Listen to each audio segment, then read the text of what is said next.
trial to show the difference between Latimer and Frost diagram, which is related to the electrode potential and the free energy. So this comes in electrochemistry. So the difference between the Latimer and Frost diagram, first if you see Latimer, it summarizes the standard electrode potentials of a chemical element. So what are the different electrode potentials of the chemical elements can be found out by Latimer. And then in Frost diagram, if you look at it, it summarizes the relative stability of different oxidation states of the chemical substance. So different oxidation states by Frost diagram and the standard electrode potential by Latimer. Both are very important in the sense both are used to study the details of redox reaction. So when you consider the redox reaction, we surely depend on the standard electrode potential to find out which is oxidized or which is reduced. And similarly, Frost diagram which talks about the oxidation state. For example, manganese itself can exist in different oxidation state from +2 to +7. Therefore, the stability of manganese, if you want to study, then that can be done by Frost diagram. So first we'll take up Latimer. How to represent Latimer diagram? Highly oxidized form of chemical element should be written on the left side, and then you have to write every other thing in the descending order.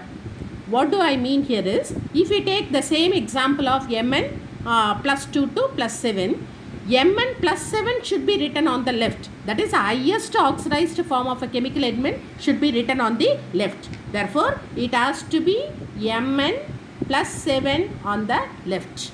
And then slowly you just put the arrow mark and then write Mn +6. And then you write Mn +5. Like this it will go on till you reach the least oxidation state. Therefore, the least oxidation state will be on the right hand side, whereas highly oxidized form of the chemical element will be on the left side. So left corner highly oxidized state, right corner the least oxidized state of the chemical element. Example I have taken here, apart from Mn +7 which you have seen now, here I have taken oxygen. Oxygen as a gas, then its oxidation state is 0. But when it is in the form of H2O2, it is -1. Oxygen oxidation state is -1. Then if you take water, the oxidation state of oxygen in water is -2. Therefore, the highest is 0 here. Therefore, it is on the left hand side, and the least here is -2, which is on the right side. So in general, you all know high positive standard reduction potential is a good oxidizing agent. When you have the higher value for the standard reduction potential, then it is a good oxidizing agent. But when the same is negative, high negative standard reduction potential if you come across, that is a good reducing agent. Because when you have high positive standard reduction potential, that can undergo reduction readily. Therefore, all substances which undergo reduction are good oxidizing agents. Therefore, high positive standard reduction potential undergoes reduction readily, and therefore they are good oxidizing agents. Whereas the high negative standard reduction potential will undergo oxidation, therefore they are good reducing agents. When you see the application of it, important in constructing Frost diagram. If you want to construct Frost diagram, then you have to depend on Latimer. So this, in order to construct a Frost diagram, you should know this Latimer diagram to calculate the standard electrode potential of non-adjacent steps of a reaction. I will show you with an example, you will understand it better. So non-adjacent step nudiya electrode potential we can easily find out using Latimer.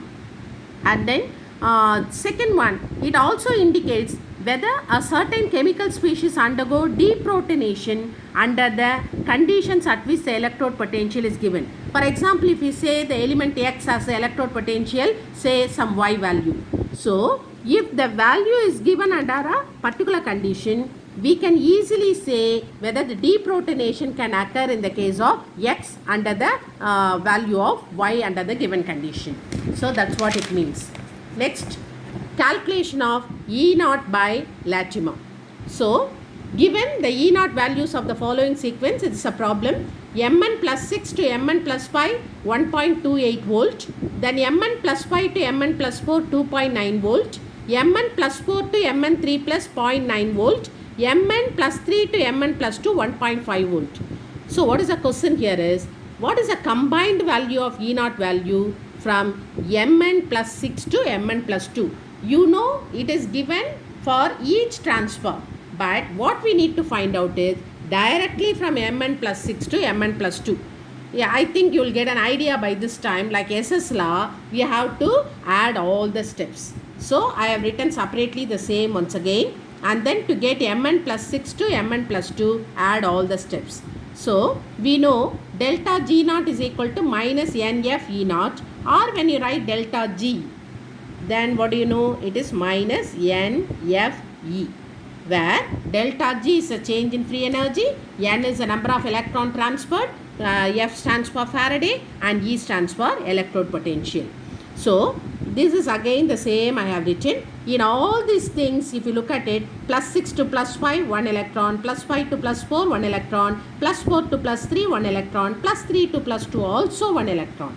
So correspondingly when you write, since I am going to add, to differentiate one from the other, I have taken delta G1 for the first, delta G2, delta G3, delta G4. So delta G1, what is delta G1? Minus NFE. How many electron? 1 electron. So minus 1 into F, you need not substitute here, because finally it is going to get cancelled off.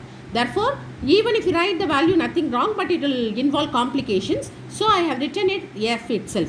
So minus 1 into F into 1.28 volt. So when I multiply, I am getting minus 1.28 volt. And similarly, when you consider Mn plus 5 to plus 4, when you substitute the same, all this N will be 1, F will be the same, and the values for each I have substituted, and I got the value here. So finally, what is the total? Delta G.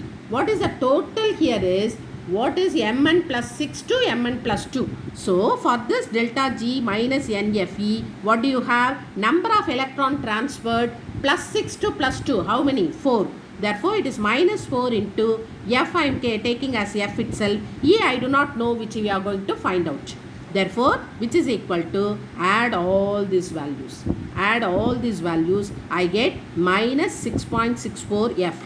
Then minus minus get cancel off. Then F get cancel off. Therefore, I am getting 4E is equal to 6.64. Therefore, E is equal to 6.64 by 4, which is equal to 1.66 volt. Therefore, this is a way we calculate the electrode potential, which is very much necessary for constructing Frost diagram.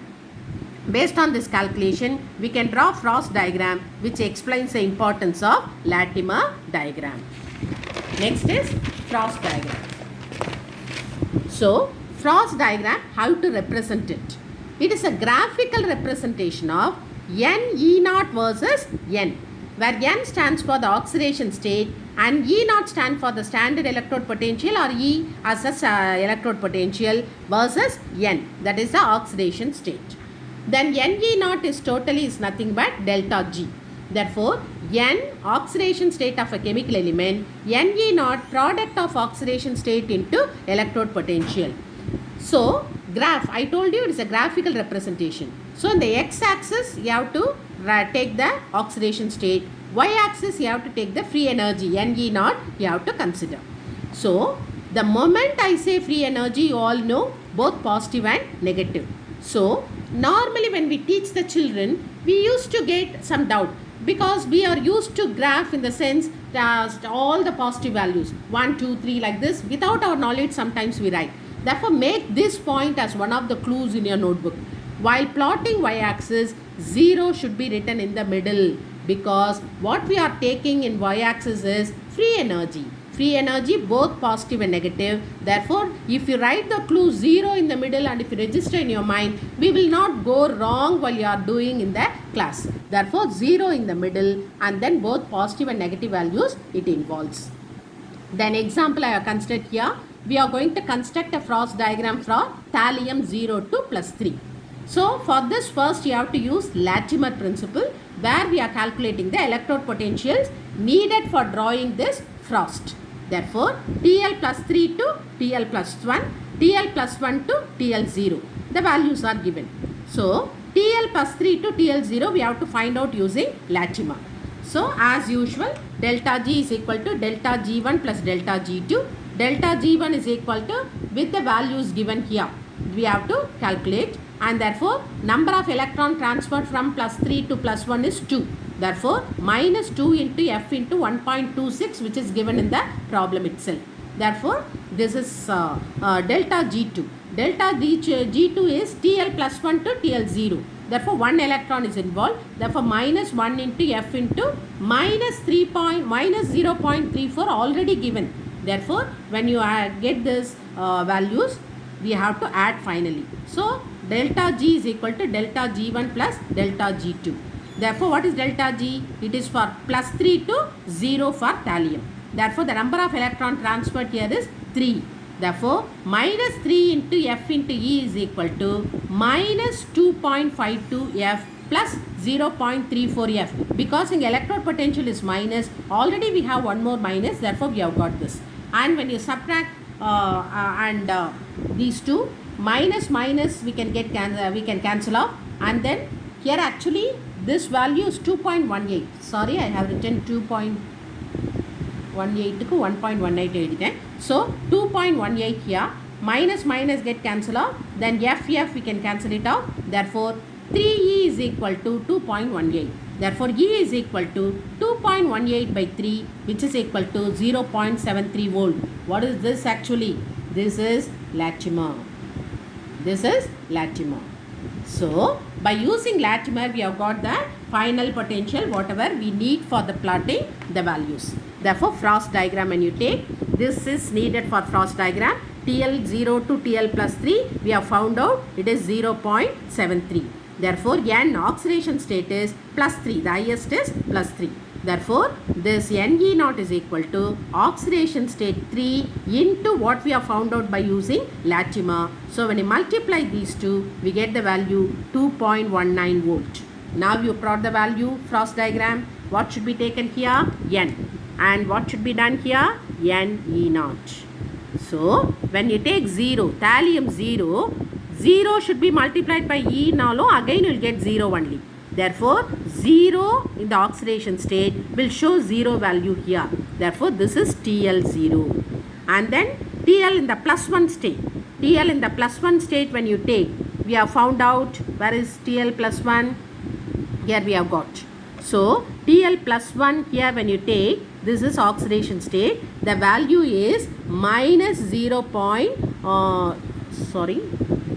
minus 0.34. So, TL plus 1 is minus 0.34. Therefore, this comes here. This is minus 1 now. Between 0 and minus 1, here we will get somewhere. Therefore, minus 3.4. Then, TL plus 3 is actually 3. Oxidation state is 3. And the value what we are getting here is 2.19. Therefore, 2.19 is between 2 and 3. Therefore, 2.19 is here. Therefore, we get this here, TL0, TL1 here, and TL plus 3 is here. So, if you look at this, upper right, what we have is always a good oxidizing agent. Then here upper left, opposite. Upper right is oxidizing agent. Now, upper left will be good reducing agent. Therefore, upper right, whatever you get will be good oxidizing agent, and upper left will be good reducing agent. Then the lowest one, the lower value, what does it show? The particular graph is thermally or thermodynamically stable one. So, the lower part of the curve will always represent the thermodynamically stable product. That's why we say thallium is more stable in plus 1 state. Therefore, this is a Frost diagram to understand the stability of different oxidation state. That's what I told you first itself. It summarizes the stability of different oxidation state of the element. Therefore, among three, since it's the lowest part of the curve, TL plus 1 is thermodynamically stable. Upper upper right good oxidizing agent, upper left will be good reducing agent. And we can determine delta G using oxidation reduction of reactions. This is a main application of Frost. We can determine delta G, change in free energy, using oxidation reduction of reactions. What is very important, I have noted when I took notes for this, is graph. This particular Frost diagram depends on pH. Therefore, you have to mention under what pH you are representing the electrode potential. Therefore, the electrode potential should be represented along with pH. Therefore, the Frost diagram, that is a graph, depends on pH, is a very important point you should remember. Is that clear? Thank you.